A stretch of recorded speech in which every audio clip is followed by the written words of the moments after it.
నీ పేరేంటమ్మా? నిర్మలా సార్. ఏం చదువుతున్నావు? 10th. నీ పేరేంట్రా? ఏ ఊరు? నా పేరు సూర్యకుమార్ సార్. మా ఊరు కర్నూలు సార్. మీరిద్దరు లవర్సా? Sincere lover sir. నువ్వు వీడిని ఎందుకు లవ్ చేస్తున్నావమ్మా? స్కూల్కి పోయేటప్పుడు రోజు నన్ను ఫాలో అవుతుండాడు సార్. చూడ్డానికి పాపం అనిపించి అలా లవ్ చేసేసా. పాపం అనిపిస్తే లవ్ చేస్తావా?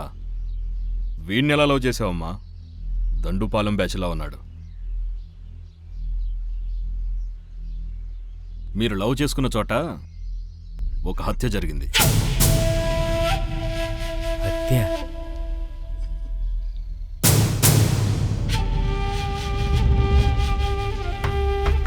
అది కూడా తెలియనంతగా కళ్ళలో కళ్ళు పెట్టుకుని లవ్ చేసుకున్నారు, అంతేగా? ఈ లవ్లో అసలు ఏముందయ్యా? లవ్లో చెప్పలేనంత కిక్ ఉంది సార్.